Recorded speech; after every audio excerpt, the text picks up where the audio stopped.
우리는 매일같이 뭔가를 선택을 하면서 결정을 하고 그렇게 살아가는 그런 상황 속에 항상 놓여 있습니다. 오늘 아침에도 알람 소리가 울릴 때 일어나야 되는데 안 일어나잖아요. 5분만 더 막 이러다가 시작돼서 막 예배가 시작돼서 출발해야 되는데 이러면서 이제 조금씩 늦기도 하고, 교회 옆에 있는 저 중국집, 중식집에만 들어가더라도 우리가 앉으면은 뭔 이야기를 먼저 해? 뭐 드실래요? 짜장면? 짬뽕? 짜장면이 좋을까? 짬뽕이 좋을까? 매운 짜장? 뭐 이러면서 이제 뭔가를 하나 또 선택을 해야지 되잖아요. 또 아침에 교회 나올 때나 뭐 어디 출근을 할 때도 옷을 뭘 입어야지 될지, 오늘은 입술에 무슨 색깔을 발라야 될지, 발라놓고 얼굴이 너무 이뻐져서 놀래구야 하면서 그냥 이렇게 칠하기도 하고, 차를 사더라도 현대차를 살지 기아차를 살지 아니면 외제차를 살지 고민을 하고 선택을 하게 됩니다. 그런 상황들 속에서 여러분이 어떤 하나를 선택하게 된다면 그 선택의 중심에는 반드시 그것을 선택한 이유가 있을 것입니다. 그런 상황들 속에서 이제 오늘 본문을 보게 됩니다. 이 성경에도 기록이 되어 있고 역사적으로도 확인이 되어질 수 있는 것들 중에 하나님께서 선택하시는 사람이 있습니다. 하나님께서는 세상의 많은 사람들 가운데에 어떤 특정한 사람들을 이제 선택을 하시는데, 그렇게 선택하시는 이유는 하나님의 어떤 특별한 일을 맡기기도 하시고 또 어떤 특별한 상황에 대처하게 하기도 한다는 것입니다. 예전에 이스라엘이 다른 이방 나라와 전쟁을 하게 될 때에 지도자들을 세워서 이제 싸움에 나가게 하기도 하고 여러 가지 일들을 맡기시기도 합니다. 그런 하나님의 선택에는 성경에서도 우리가 많이 찾아볼 수 있고 또 이 기록되어져 있는 역사 가운데서도 많은 예들을 찾아볼 수가 있습니다. 그런데 이런 상황에서 한 가지 궁금한 점이 생기는데, 하나님께서 사람을 선택하실 때 과연 그 사람을 선택하는 기준이 뭐냐 하는 겁니다. 서울에 가면 어느 교회는 무슨 교회는 서울대학 나온 사람들만 다니는 그런 교회가 있어요. 요즘도 그런지 모르지만 그 목사님이 원로로 물러나기 전에는 그냥 서울대학 나온 사람들만 다녀요. 만약에 서울대학 나온 사람들만 하나님의 손에 선택이 되어진다 그러면 우리는 서울대학 문 앞에라도 가보려고 노력을 많이 해야 될 거예요. 그런데 하나님은 아무나 선택하지 않으셨는데, 그렇게 하시는 데는 분명히 사람을 선택하는 어떤 하나님만의 기준이 있었을 것 아닙니까?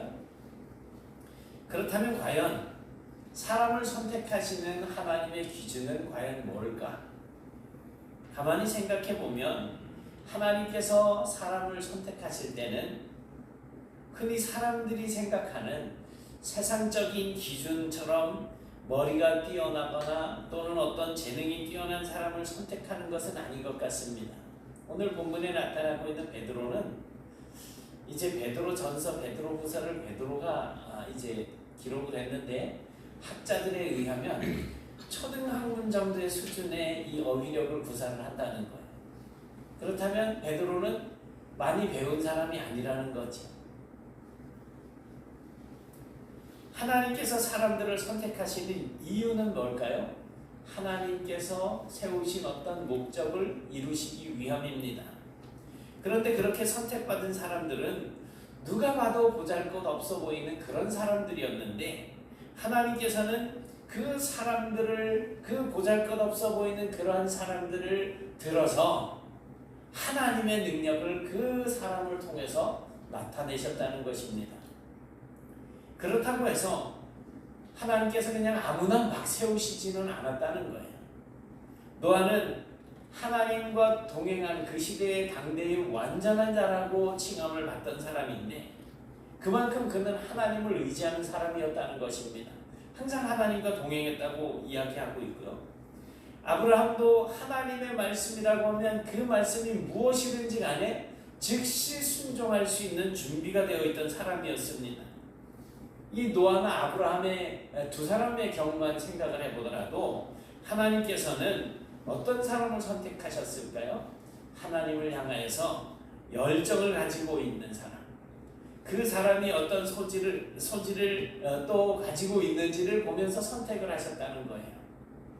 그리고 그 사람이 어떠한 재능을 가지고 있든지 간에 먼저 자기의 재능이나 자신의 어떤 것들을 내세우는 사람이 아니라 먼저 하나님을 의지하는 사람을 선택을 하셨다는 것입니다. 그러니 나에게 가진 능력이 적어도 내게 능력이 없다고 하더라도 우리가 하나님을 온전하게 믿고 의지하는 믿음만 가지고 있다고 한다면 얼마든지 우리가 하나님의 손에 붙들려서 하나님의 목적을 이루는 하나님의 능력을 세상에 드러내는 그런 하나님의 도구가 될 수 있다는 것입니다. 그렇다면 우리는 과연 어떻게 해야지 될까요?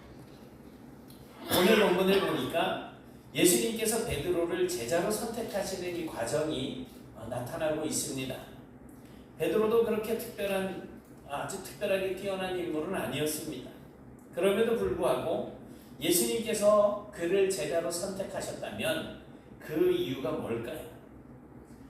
오늘 그 답을 알게 된다면 우리의 신앙생활도 좀 더 나은 방향으로 이제 나아갈 수가 있게 될 것이고, 그래서 하나님을 더 잘 섬기고 예수 그리스도를 나의 주인으로 삼는 삶을 살 수 있지 않을까 싶습니다. 오늘 본문에서 예수님께서 베드로를 선택하시는 이 과정을 통해서 우리는 이 전체의 상황을 살펴보고 또 관찰해보고 베드로의 태도와 자세가 어떠했는지를 자세히 들여다볼 필요가 있을 것 같습니다. 먼저 누가복음 5장에 나타나고 있는 현재 지금 우리가 읽고 있는 이 예수님이 베드로를 만나고 있는 그 상황, 장소는 게네사렛 호숫가라고 이제 우리가 보고 있습니다. 예수님 시대에 게네사렛이라고 하는 이 지역은 갈릴리 바다 서쪽 해안가에 있는 어촌이었다고 합니다. 이제 동그랗게 저렇게 빨갛게 쳐놨는데요. 저는 안 가봤지만 요즘은 인터넷이 너무 좋아서 현실은 몰라도 설명하는 데는 도움이 될 수 있습니다. 그 뒤쪽으로는 갈릴리 산지에서부터 내려오는 계곡이 있고, 계곡이 끝날 때쯤 되면은 항상 뭔가 있잖아요. 또 내려오던 부유물들이 쌓여서 퇴적층을 이루어서 우리가 흔히 말하는 삼각지라고도 이야기하는 그러한 곳이 있고, 그 다음에 갈릴리 바다를 이렇게 마주하고 있는 이 동네였었기 때문에 뒤로는 농사를 지을 수 있고 앞쪽에서는 고기잡이를 할 수 있는 그런 동네였다고 합니다. 넓게 형성된 삼각주는 이제 보통 농사철에 곡식을 재배할 수 있는 그런 곳이었죠. 아주 옥토였습니다. 그래서 농사를 짓고 나서 밀 추수가 끝나고 나면 이 동네는 뭐 이모작 삼모작이 그 당시에는 없었겠죠.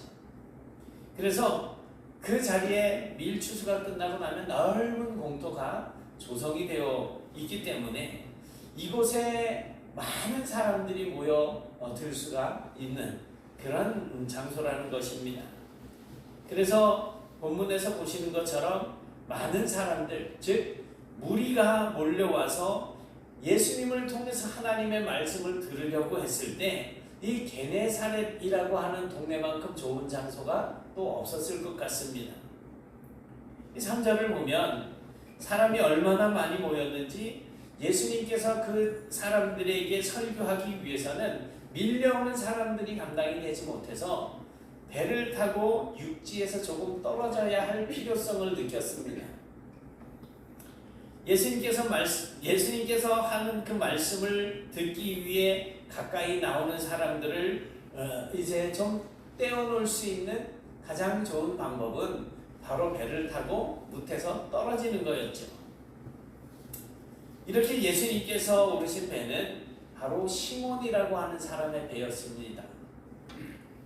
이전에 보니까 그 배의 주인이었던 시몬과 다른 어부들이 어떤 상황에 처해 있었는지를 우리가 볼 수가 있습니다. 바로 배가 두 척이 있는데 어부들은 배에서 나와서 그물을 씻고 있었대. 이렇게 예수님께서 말씀을 듣기 위해 사람들이 모여든 그 현장은 갈릴리 호숫가에 배 두 척이 있었고, 이 사람들은 밤새도록 고기를 잡느라고 피곤에 지쳐있던 어부들이었는데, 그들이 배에서 내려서 다음 고기 잡이를 준비하면서 그물을 씻고 또 찢어진 부분이 있으면 수선을 하고 하면서 고치고 있었던 상황이었습니다. 눈이 퀭했겠죠. 밤새도록 고기를 잡았을 테니까. 여기서 우리는 예수님 시대에 갈릴리에서 활동하고 있는 이 어부들의 일상을 잠깐 짚어보고 넘어갔으면 좋겠습니다. 고대 시대의 갈릴리 바다의 어부들은 한밤중에 고기를 잡습니다. 고기잡이하는 과정을 말씀을 드릴 건데요. 그건 누가 모르나 아시지만 그 시대에는 물고기를 저렇게 잡았구나 상식적으로 이해하시고 들으시면 되겠습니다. 오후 3시부터 4시 사이에서 이 사람들이 잠에서 깨어납니다.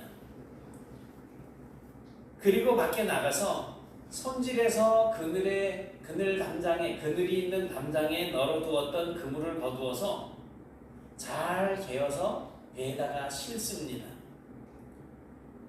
그리고 5시부터 6시 사이에는 이제 조업을 나가기 전에 식사를 하고, 오후 6시부터 9시 사이에는 식사를 마친 후에 이 어부들이 물고기를 잡기 위해서 바다로 나갑니다. 노를 저어서 또 돛을 켜서 바람을 타고 3시간, 2시간 이렇게 배를 타고 나간다는 겁니다. 이때 한 배에는 적어도 한 2-3명 정도가 조를 이루어서 함께 나가게 되는데, 배가 한 척만 나가는 게 아니고 2척, 3척이 이제 또 짝을 지어서 나가게 됩니다. 그리고 밤 9시부터 12시경에 이제 조업할 수 있는 장소에, 고기를 잡을 수, 그물을 내릴 수 있는 장소에 다다르게 되면 이제 그물을 치게 됩니다. 그물을 칠 때 방법은 A와 B라고 하는 배가 멀리 떨어져 있고, C라고 하는 배가 그물을 A와 B 사이로 이렇게 직선으로 쭉 가는 게 아니고 둥글게, 그 다음에 또 다시 B에서 A로 더 넓게, 그리고 다시 또 A에서 B로 이렇게 해서 세겹으로 그물을 치게 된다고 합니다. 그렇게 되면 이제 물고기들이 이 3개의 그물 중에 어느 하나에는 반드시 걸리기 때문에 빠져나갈 길이 없다는 거예요. 그리고 저녁 12시부터 새벽 3시경에는 그물을 쳐놓고 이제 거기에 횃불 1-2개 정도를 밝혀놓는다고 합니다. 그리고 물고기들이 그물에 들어오기를 기다리면서 약 3시간 정도 이제 어부들은 배의 고물에 기대어서 한숨 또 자게 된다는 겁니다. 새벽 3시부터 6시경에는 이제 그물을 하나씩 차례대로 이렇게 끌어올리게 되는데, 이때 어부들은 물고기를 정리하면서 그물을 끌어올릴 수가 없기 때문에 그냥 물고기가 그물에 달린 채로 그물을 걷어 올려서 새벽 6시부터 9시 사이에는 이제 육지로 배를 끌고 나오게 됩니다. 그리고는 9시부터 12시에는 그렇게 실어온 그물들을 이제 무트로 끌어내고, 거기서 물고기를 떼어내고, 또 그물을 찢어진 곳이나 상한 곳이 있으면 수선을 하고, 그렇게 또 오물들이 묻어있는 것들을 씻어내기도 합니다. 그리고 나서 잘 정비된 그물을 이제 그늘진 곳에 갖다가 말려서 다음 이제 조업을 준비를 하게 되는 겁니다. 이 작업이 마치고 나면 이제 식사를 하고 다시 잠을 청하고 난 이후에 이 순서대로 다시금 그 다음날 그날 저녁 때부터 또 똑같은 조업을 하게 되는 것입니다. 여러분, 결국 오늘 본문 2절에 어부들이 배에서 나와서 그물을 씻고 있었다라고 하는 이 말씀을 기록하고 있는 것은 이미 이 어부들은 밤이 새도록 고기를 잡다가 그 작업을 마치고 돌아온 정말 피곤해 지치고 찌들어 있는 사람들인데, 그럼에도 불구하고 이제 이들이 그물을 씻어서 다시금 그늘진 담장에다가 널어놓고 식사하고 들어가서 잠을 자야만 체력을 회복하게 되고 또 저녁에 조업을 나갈 수 있는 그런 상황이라고 하는 사실을 우리가 생각을 해볼 수가 있습니다. 그리고 그 시간이 아침 9시에서 12시 사이라는 거예요. 그런데 어부들에게 있어서 그렇게 소중하고 귀한 아침 시간에 예수라고 하는 사람이 자기에게로 가까이 나오는 무리에게 설교를 좀 해보겠다라고 하면서 또 무태다가 정박해 놓은 배에 올라서 무태에서 조금만 띄워달라고 요청을 하고 있는 겁니다. 베드로 입장에서 보면 이 시간은 정말 빨리 그물을 다 정리를 해놓고 식사를 하고 들어가서 잠을 한숨을 자야지 이따가 저녁 때 다시금 고기를 잡으러 나갈 수 있는 황금 같은 시간이었습니다. 더군다나 오늘은 고기를 한 마리도 잡지 못한 정말 피곤하고 지치고 짜증이 잔뜩 나 있는 그런 상황이었습니다. 만약에 여러분께서 지금 이 베드로와 같은 상황이라고 한다면 어떻게 하시겠습니까? 피곤하고 힘들지만 지금 내가 해야 할 일이 있어요.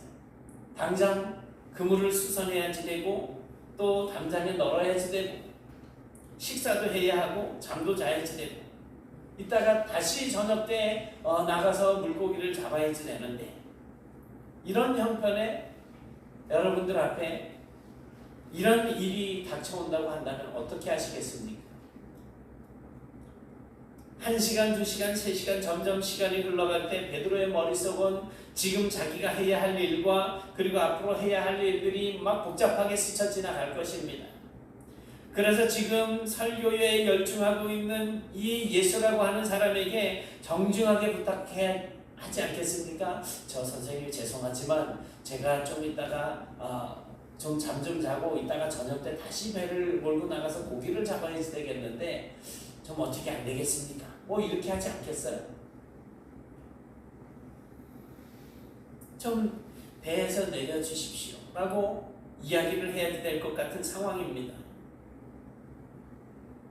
왜냐하면 먹고 사는 일이 달렸잖아요. 이 고기 못 잡으면 이 가족들이 오늘 하루를 굶을 수도 있는 상황이에요.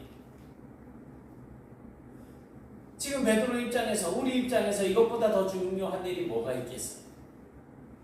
돈을 벌어야지, 먹고 살지, 옷도 사입고 애들 학교도 보내고 또 뭐 하고 싶은 것도 하게 해줄 수가 있을 거 아니에요. 그런데 베드로는 지금 그런 생각조차 하지 못하고 예수님의 설교에 빠져들고 있었다는 겁니다. 설교가 거의 맞춰갈 때쯤 예수님께서 배의 주인이었던 이 시몬에게 두 번째로 이해할 수 없는 말씀을 합니다. 깊은 데로 가서 그물을 내려서 고기를 잡아라.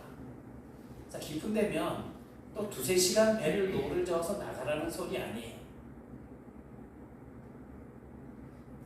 이 예수님의 말씀을 들은 베드로의 머리는 복잡해졌을 것입니다. 아까 우리가 잠깐 어부의 일상생활을 시간별로 이렇게 생각을 해봤지만 그것을 기준으로 해서 깊은 데로 가서 그물을 내려 고기를 잡으려고 한다면 어떤 과정을 되풀이 해야 되는지 베드로 머릿속에는 그냥 순간적으로 모든 장면들이 다 생각이 났을 겁니다. 젖은 그물 내렸잖아요. 고기 뜯어내고 고기는 못 잡았지만 그 젖은 그물을 다시 배 위로 올려야지 됐습니다. 여러분들 이불 빨래 해보셨잖아요. 안 해보셨어요? 이불 어머, 솜잎을 물 먹으면 완전히 1톤은 되는 것 같아요. 얼마나 무거운지 들어도 잘 들리지도 않고, 이거 그냥 껍데기 잘못 들으면 그 껍데기 찢어질까봐 겁나가지고 그냥 막 이렇게 껴안고 들어야지 되고.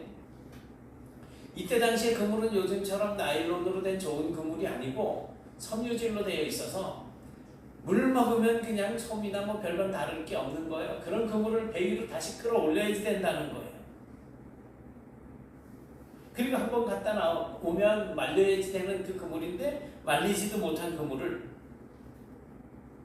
그리고 젖은 그물은 어떻게 배에다 싣는다고 하더라도 2-3시간 또 노를 저어가지고 배를 저 멀리까지 가야지 된다는 거예요. 그리고 그 무거운 그물을 다시 내려야지 된다는 거죠. 이 어부들이, 지금은 베드로가 아침 시간이잖아요. 어부들이 그물을 밤에 내리는데, 낚시하는 사람들 이야기를 들어보면 이 낚싯줄 끝에 또 목줄이라는 것이 달리는데 그 굵기에 따라서 또 고기잡이가 또 달라져요. 왜냐하면 물고기가 그 줄 때문에 먹이를 물지 안 물지를 결정을 한다는 거죠. 그런데 이때 당시에 이 어부들의 그물은 이제 섬유질로 되어 있다 보니까 검고 투박합니다. 그래서 낮에 그물을 쳐놓으면 물고기들이 다 도망을 간다는 거죠. 그래서 밤에 그물을 내린다는 겁니다. 예수님은 그런 갈릴리 바다의 고기 잡이 방법을 다 무시하면서 베드로에게 요구하고 있는 것이죠. 그리고 물고기를 잡았다고 하더라도 다시 3시간을 노를 저어서 돌아와야지 되고, 또 그물을 다시 씻어서 말리고 하는 정리들을 다시 해야지 된다는 거예요. 그래서 어떻게 보면 예수님께서 베드로에게 이 고기를 잡으라고 하는 요구는 베드로에게 있어서는 도저히 지금 감당할 수 없을 것 같은 그런 형편없는 요구였던 것입니다. 그런데 5절을 보십시오. 베드로가 뭐라고 대답을 합니까? 선생님, 우리들이 밤이 새도록 수고하였으되 잡은 것이 없지만은, 지금 2-3명이 짝을 이루어서 나간다 그랬잖아요. 우리가 맞잖아요. 배가 2-3척도 같이 나간다 그랬잖아요. 그런데 베드로가 지금 이야기하는 걸 들어보세요. 분홍 색깔로 뭐라고 돼 있어요? 우리가 밤이 새도록 수고하였으되 잡은 것이 없지만은 말씀에 의지해서 내가 그물을 내리겠습니다. 말씀에 즉각적으로 순종하는 베드로를 보게 되는 거예요. 무슨 의미입니까? 내가 지금 다른 동료에게 다시 배를 저어서 고기를 잡으러 가자고 말한다면 정상적인 생각에서 아마도 그들은 물고기를 잡으러 가자는 말을 듣지 않을 수도 있다는 겁니다. 그러나 나는 하겠다라는 거예요.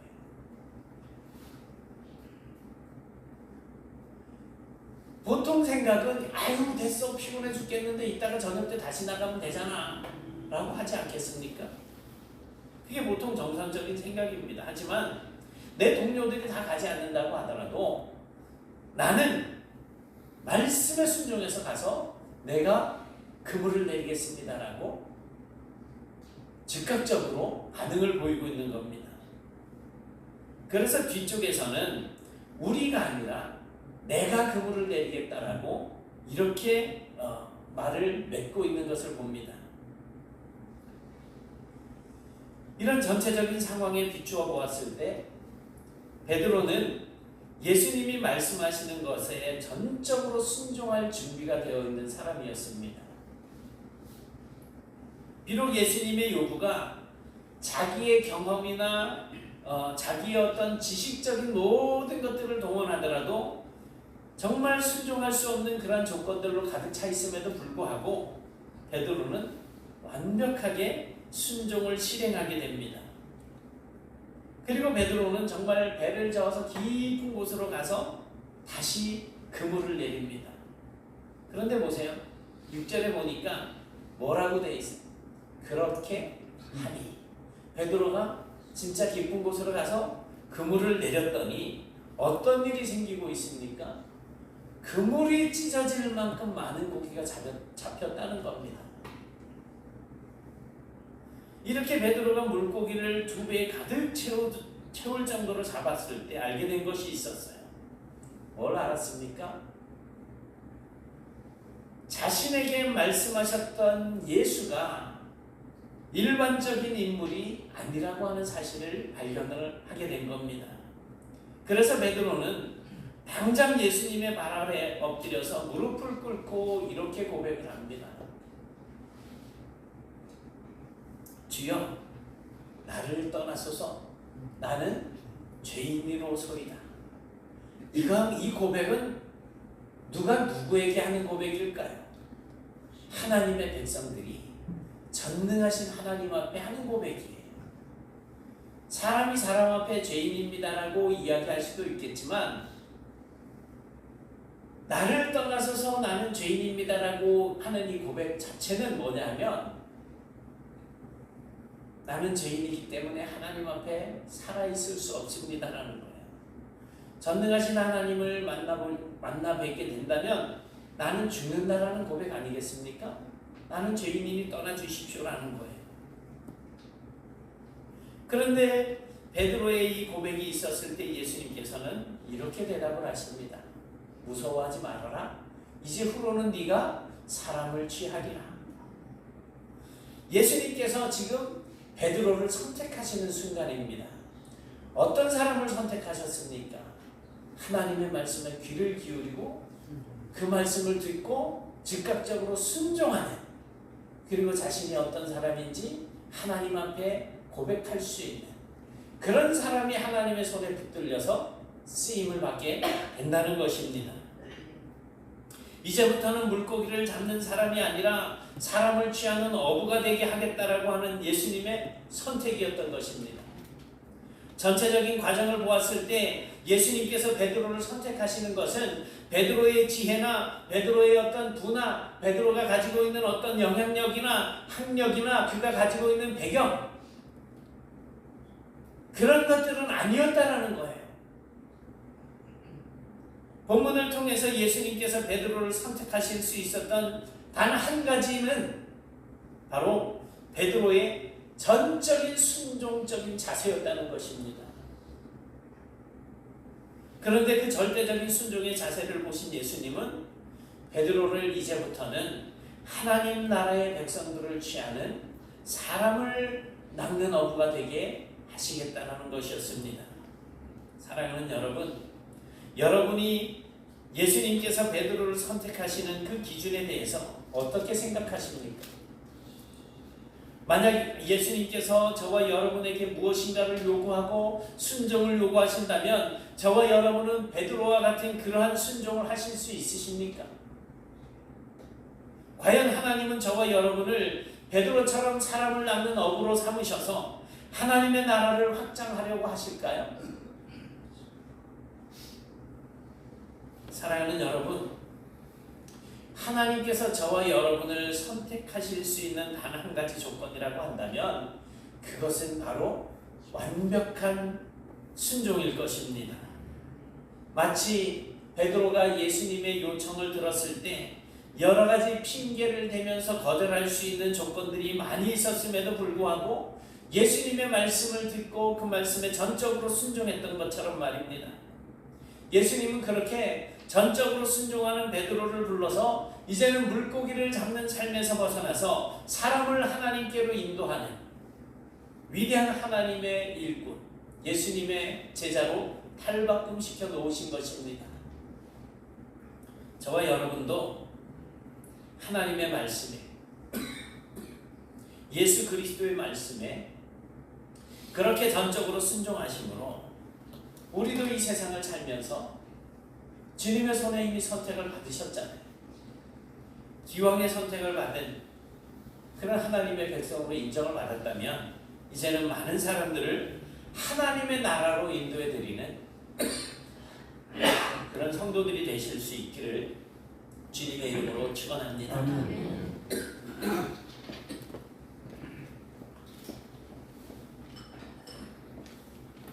사랑의 하나님, 감사합니다.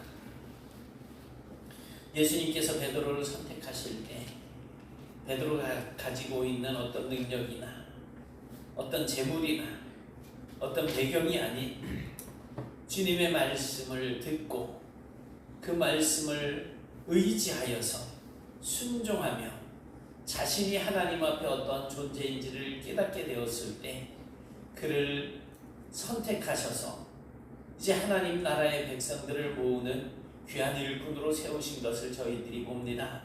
아버지 하나님, 이러한 말씀들을 보고 들으면서도 저희들은 여전히 우리 자신을 내세우기를 좋아하고 하나님의 말씀 앞에서 교만하게 머리를 들고 그저 내 생각과 고집을 주장하며 살고 있습니다.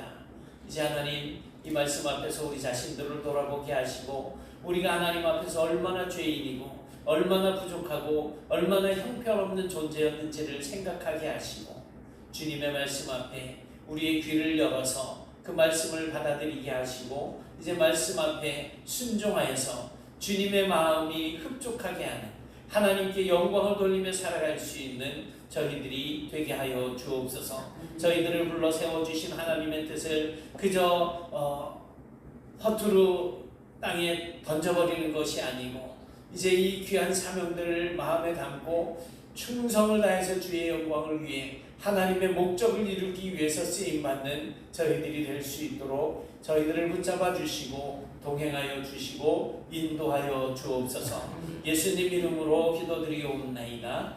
아멘.